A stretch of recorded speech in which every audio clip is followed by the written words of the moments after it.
In December 1872, a ship was found drifting alone in the Atlantic Ocean. Its sails were still up, its cargo was still on board, there was food, there was water, and personal belongings had been left behind. But every person who had sailed on that ship was gone. There were no bodies and no blood, no final message left behind, and no sign that anyone had fought for their life. Only an empty vessel, moving through the ocean as if it had been abandoned in the middle of a sentence. The ship was called the Mary Celeste, and more than 150 years later, it remains one of the most haunting maritime mysteries ever recorded. The strangest thing about the Mary Celeste was not that she was found destroyed. She was not. It was not that she was found sinking. She was not. The strangest thing was this: the ship was still capable of sailing, and yet everyone on board had chosen or had been forced to leave her behind. The question is simple. Why would an experienced captain, his family, and his crew abandon a ship that was still afloat? To answer that, we have to go back to New York Harbor in the final weeks of 1872. The Mary Celeste was not a ghost ship when she began her voyage. She was a merchant brigantine, a working ship, a vessel built for trade, not legend. She had carried cargo across dangerous waters before, and although her history had not been perfect, she was not considered cursed by the men who sailed her. In late 1872, she was prepared for a voyage from New York to Genoa, Italy. Her cargo was valuable. More than 1,000 barrels of industrial alcohol were loaded into her hold. The journey would be long, but it was not unusual. Ships crossed the Atlantic every year, some arriving safely, others delayed or damaged along the way, and a few that were never seen again. But the Mary Celeste was commanded by a man who knew the sea. His name was Benjamin Briggs. Captain Briggs was neither reckless nor inexperienced. He came from a seafaring family, and by all accounts he was a disciplined, careful, respected captain, the kind of man other sailors trusted. And on this voyage, he was not sailing alone. With him were his wife Sarah and their young daughter Sophia. That detail makes the mystery feel different. This was not only a commercial voyage, it was also a family journey. A captain, his wife, their child, and 7 crew members were crossing the Atlantic together. 10 people in total, 10 lives, 10 voices, 10 sets of footsteps on the deck. And soon, all 10 would vanish. Before departure, nothing seemed obviously wrong. The ship was loaded, the crew chosen, the destination clear. But the weather in New York was poor, and the Mary Celeste did not immediately rush out into the open Atlantic. She waited. Then, when conditions improved, she left New York behind and began her journey east. Another ship was also preparing to cross the Atlantic. Her name was Dei Gratia. She would leave New York after the Mary Celeste, following a similar route across the ocean. At the time, no one could have known that these 2 ships would become connected forever. The Mary Celeste sailed first. The Dei Gratia followed days later. One ship carried a captain, a family, a crew, and a cargo of alcohol. The other carried men who would soon find a mystery waiting for them in the open sea. For several weeks, the Mary Celeste moved across the Atlantic. We do not know every moment of that voyage. We do not know every conversation on deck. We do not know every concern Captain Briggs had as the weather changed and the ship pushed eastward. But we do know this. The last known entry in the ship's log was written days before she was discovered. At that point, the Mary Celeste was near the Azores. After that, the written record simply ends. Not with panic, not with warning, not with the words, "We are sinking," just silence. And then, on a cold December day, the crew of the Dei Gratia saw something strange on the horizon. A ship. At first, it may have looked like any other vessel in the distance. But as they watched, something felt wrong. The ship was moving strangely. Her sails were set poorly. She did not respond properly. No one appeared on deck, and no signal came back. The captain did not answer, the crew did not wave, and no one called for help. The captain of the Dei Gratia, David Morehouse, changed course and approached. As the distance closed, the name of the strange vessel became clear. Mary Celeste. This should not have been possible. The Mary Celeste had left New York before the Dei Gratia. She should have been much farther ahead. Maybe she should have already reached Genoa. But there she was, drifting in the Atlantic, hundreds of miles from land. Captain Morehouse sent men across to investigate. Imagine that moment. A small boat moving over restless water. Two sailors approaching a silent ship. The wooden hull rising beside them. Ropes hanging loose. The sound of waves slaving against the side. There were no voices, no footsteps, no command from above. They climbed aboard and found no one. The Mary Celeste was empty. Not quiet. Not sleeping. Simply empty. There was no captain, no wife, no child, no crew. The men searched the deck. They searched the cabins. They searched the hold. They looked for signs of violence, for bodies, for anything at all that could explain how 10 people had disappeared from a ship in the middle of the Atlantic. But the more they looked, the stranger the mystery became. The cargo was still there, the food untouched, and the personal belongings of the captain and crew had not been looted. There was no obvious evidence of pirates. No sign of a massacre, no blood-soaked deck, no broken weapons scattered after a fight. The ship was damaged, but not destroyed. There was water in the hold, but not enough to prove she was sinking beyond hope. Some sails were torn, some equipment was missing or disturbed, and the lifeboat was gone. That missing lifeboat became one of the most important clues in the entire case. Because if the lifeboat was gone, then the people on board may not have simply vanished. They may have left the ship deliberately. But why? Why would Captain Briggs order his family and crew into a small boat in the middle of the Atlantic? Why leave behind a larger ship with supplies, cargo, and shelter? Why abandon the safest thing they had? That is the heart of the Mary Celeste mystery, not whether the ship was empty. We know it was. The real mystery is what kind of fear was powerful enough to make experienced sailors leave a seaworthy vessel behind. The men from the Dei Gratia brought the Mary Celeste under control. Eventually, the abandoned ship was taken to Gibraltar, where an official inquiry began. But the inquiry did not solve the mystery. Instead, it created more questions. Some people suspected crime. Perhaps pirates had attacked, but pirates usually stole valuable cargo, and here the cargo remained. Personal belongings remained. There was no clear evidence of robbery. Maybe the crew of the Dei Gratia had done something terrible. After all, they had found the ship and later claimed salvage money. But again, evidence was lacking. There was no proof of murder, no bodies, no convincing signs of a staged crime. Maybe the crew of the Mary Celeste had mutinied. Maybe they had killed Captain Briggs and fled.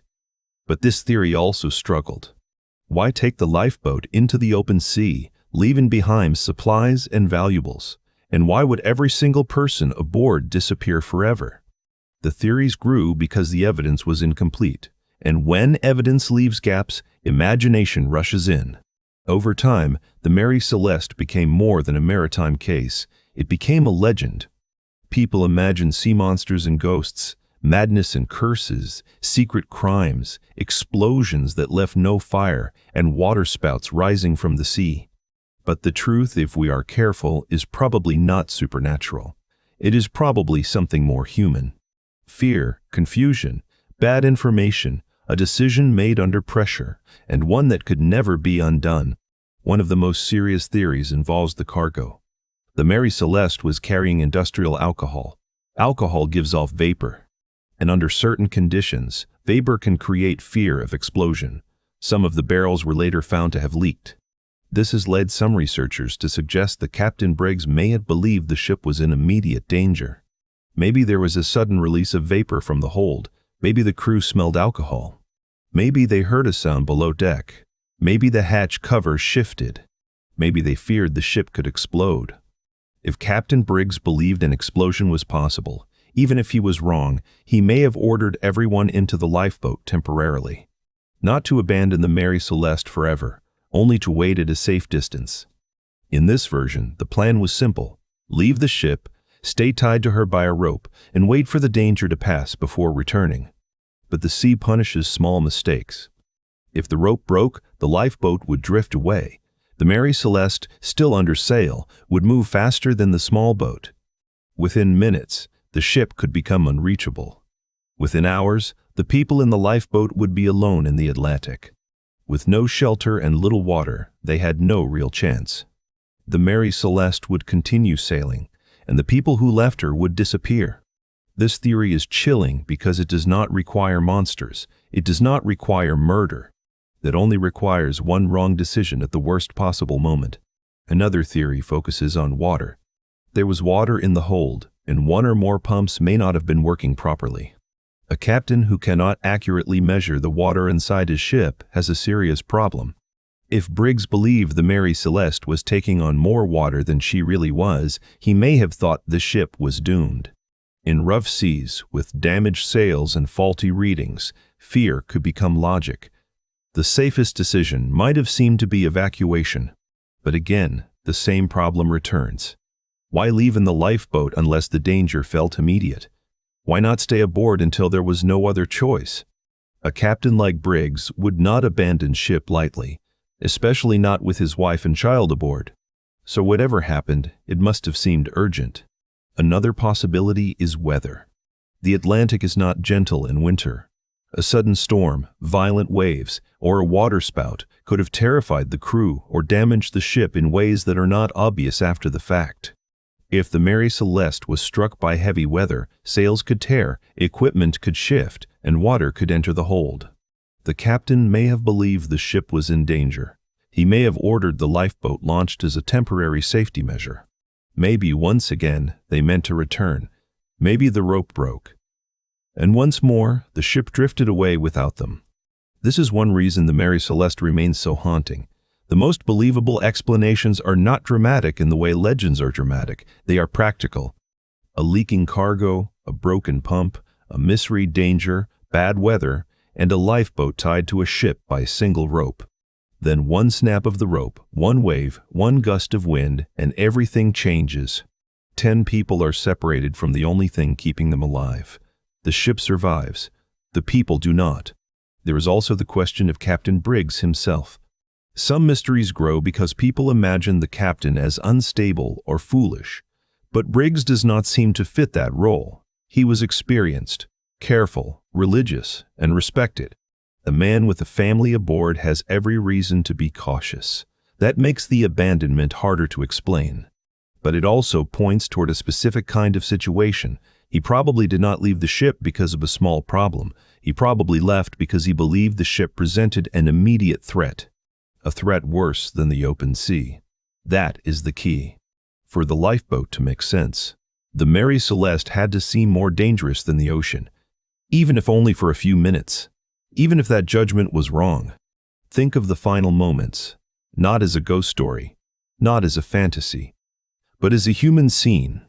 The captain studies the water in the hold as the ship creaks and the wind rises. A crewman reports something wrong below deck, and the smell of alcohol hangs in the air. The pumps are not giving clear answers, the sails are damaged, and the sea is rough. Sarah Briggs holds her daughter close. The crew waits for orders. Captain Briggs has to decide. Stay aboard and risk explosion, sinking or disaster, or launch the lifeboat and wait nearby until the danger passes. He chooses the lifeboat. They lower it over the side. One by one, they climb in. Maybe they take only what they need for a short wait. Maybe they believe they will be back soon. The rope is secured. The lifeboat pulls away and the Mary Celeste rises and falls beside them. For a moment, the plan works. The ship is close, the people are safe, and the captain watches as they wait. Then something happens. A wave, a gust, a sudden shift in the ship's movement. The rope strains. The fibers tighten. Then it breaks. The Mary Celeste begins to move away, slowly at first, then faster. The people in the lifeboat shout, the crew pulls at the oars, and the captain gives his orders. But the ship has the wind, the lifeboat has only men. The distance grows and the Mary Celeste becomes smaller, her deck empty, her sails catching the air. The ship keeps moving, and the people who once commanded her are left behind in the Atlantic. No one on the Dei Gratia saw that moment. No one wrote it down, and no survivor ever told the story. It is only a reconstruction, a possibility. But it explains why a ship could be found empty, still afloat, with its lifeboat missing and its people gone. It explains how the Mary Celeste could survive while everyone aboard vanished. And that may be the darkest part. The ship did not need to kill them. She only needed to leave them behind. After the inquiry, the Mary Celeste continued to exist. That feels strange. In legends, cursed ships disappear into fog forever. But in reality, the Mary Celeste was just a vessel. She was repaired, sold, and sailed again. Her name, however, was never free of the mystery. To the public, she was no longer just a merchant ship. She was the ghost ship, a floating question, an empty deck moving through history. Years later, her story would be retold again and again, often with details exaggerated or invented. Some versions said meals were still warm on the table. That was not true. Some said pipes were still smoking. That was not true. Some turned the case into a supernatural tale, but the real story does not need those details. The truth is already strange enough. A ship was found abandoned, her people gone, and her lifeboat missing, while her cargo and supplies remained. And no one ever discovered exactly why. That is enough. Because the best mysteries are not always the ones filled with monsters. Sometimes the best mysteries are the ones where the facts are simple, but the explanation is just out of reach. The Mary Celeste asks us to imagine a final decision. A captain standing on deck, a family waiting, a crew watching the sea. A ship that seems dangerous, a lifeboat that seems safer. A choice made quickly, a rope breaking, a vessel sailing away without the people who trusted her. And then silence. No graves, no final letters, no confession, no answer at all. Only the ocean. The Atlantic kept its secret, and the Mary Celeste kept sailing. That is why the story still echoes. Not because we know what happened, but because we almost can. We can see the empty deck, hear the wind in the rigging, and picture the missing boat.